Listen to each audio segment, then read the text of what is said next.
सात संगत जी, प्यार से कहना धान निरंकार जी। सभी महापुरुष ये सत्संग का एक आनंद लेते हुए पिछले कुछ घंटों से संदेश यही सुन रहे कि कैसे एक परमात्मा की उपज ये पूरी कायनात।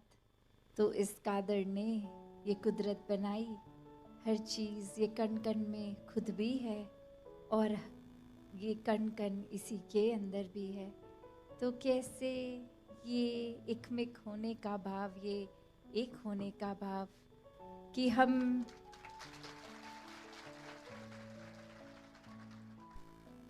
जब इस एक परमात्मा की ओट ले लेते हैं तो वाकई ही ये जीवन बहुत ही सुकूनमय हो जाता है। ये जीवन बहुत ही फिर चैन से, एक सहजता से, स्थिरता से, एक बहुत ही स्वाभाविक रूप में एक आराम से निकल जाता है, क्योंकि ये परमात्मा का एहसास जब हर पल में आ गया तो भक्ति में जीवन हो गया हर पल में। फिर ये वही बात जो युगों युगों से संतों ने समझाया है कि उम्र के किस भी पड़ाव में हो, जब इस ब्रह्म ज्ञान द्वारा इस निराकार को, इस परमात्मा को देख लेते हैं तो हर समय की प्राप्ति इसकी हो जाती है। हर समय की भक्ति ये भक्त करते हुए अपने सब कार्यों को निभा लेते हैं। तो कैसे ये परमात्मा के बारे में जब कोई सुनते हैं तो कोई अपने अपने अनुमान लगाता है कि परमात्मा तो यहाँ है, पर ऐसी कोई भी जगह नहीं है जहाँ ये है नहीं, इसकी मौजूदगी है नहीं। तो किस तरह फिर ये अनुमान वाला जीवन नहीं, ये हर समय जो अंग संग पहले से ही है, इसको देखकर फिर ये ऐसा कोई पल नहीं होता जो हम महसूस करते हैं कि कोई दूरी है इस परमात्मा और हमसे। ये फिर आंखों के जो पलके हैं इससे भी नज़दीक है ये परमात्मा। एक समय कोई भी ऐसी कोई चीज़ नहीं है जिसकी हम अगर नज़दीक से नज़दीक भी सोचें तो ये परमात्मा तो उससे भी ज़्यादा नज़दीक है।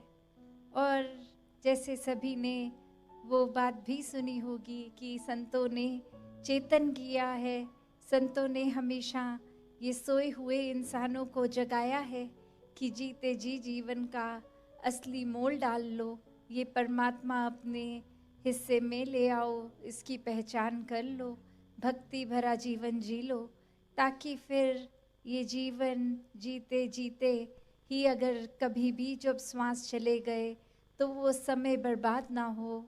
जितना भी श्वास से बीत गई तो उसकी कोई बात नहीं, पर जितनी रह गई हैं वो तो इस परमात्मा को देखकर इसके एहसास में जिया जा सकता है।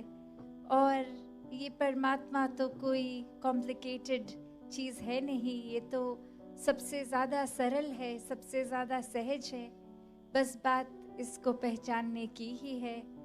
तो संतों ने भी यही कहा, मोको कहाँ ढूंढे रे बंदे, मैं तो तेरे पास में, ना तीरथ में, ना मूरत में, ना एकांत निवास में, ना मस्जिद में, ना मंदिर में, ना काशी कैलाश में।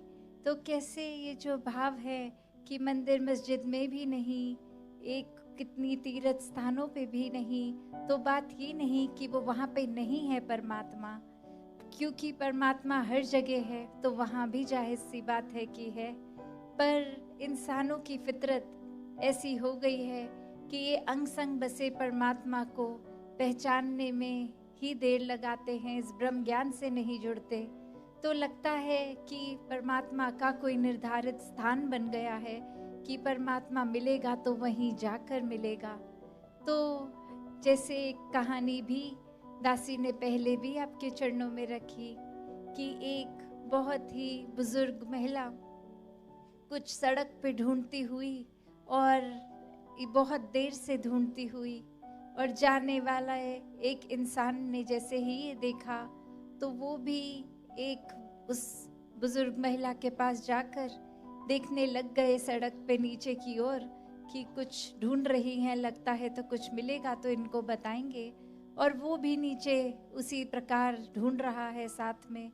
और फिर थोड़ी देर के बाद वो जैसे ही पूछता है कि आप ढूंढ क्या रही हैं, तो वो कहते हैं कि मैं एक सुई ढूंढ रही हूँ, बहुत छोटी सी सुई है।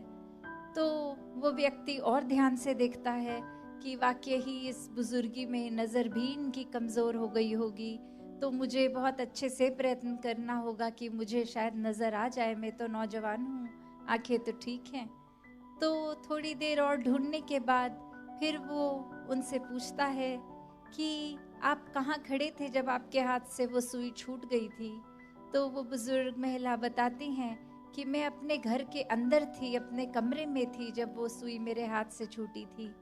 तो फिर वो इंसान हैरान भी और थोड़ा गुस्से में भी कि इतने समय से फिर आप बाहर क्यों घर के उस सुई को ढूंढ रहे हैं, जबकि वो गिरा अंदर है, आप बाहर सड़क पे ढूंढ रहे हैं। तो वो आगे से इंसान, वो महिला कहती हैं कि अंदर मेरे घर के बहुत अंधेरा है, तो वहाँ तो मैं ढूंढती भी तो संभवतः मुझे नहीं मिलती, इसलिए बाहर सड़क की स्ट्रीट लाइट के नीचे ये रोशनी में मुझे लगा यहाँ ठीक से नज़र आ जाएगा, यहाँ ढूंढ लेती हूँ। तो बात क्या कि वस्तु कहीं ढूंढत कहीं, कि कहाँ जाना है इस परमात्मा की पहचान करने। तो वो संतों के संग से ही ये ब्रह्म ज्ञान की प्रेरणा भी युगों युगों से मिली है। तो ये डायरेक्शन कि ये ब्रह्म ज्ञान कहाँ से मिलना है, निराकार का पता कहाँ से चलना है और कहाँ ढूंढ रहे हैं सभी। तो हर कोई जहाँ अपने जीवन में भक्तिमय जीवन जिए, इस परमात्मा को पहले जानकर, इसको देखकर, फिर इसके साथ एकत्व का रिश्ता, एक होकर इसके साथ, फिर वो एकत्व में विश्वास भी आता है, एक बहुत ही स्थिरता भी आती है, बहुत ही ज़्यादा फिर वो एक अटूट बंधन प्यार का बन जाता है। और फिर भक्ति जब प्यार से शुरू होती है तो वाकई ही वो प्रेमा भक्ति होती है। वो किसी इच्छा, किसी लालसा के ऊपर नहीं, वो तो सिर्फ प्यार में डूबकर हर कोई अपने दिल में इस परमात्मा को बिठा के करता है। तो ऐसे ही भक्ति हर किसी के हिस्से आए, दातार कृपा करे। सत संगत जी, धन निरंकार जी।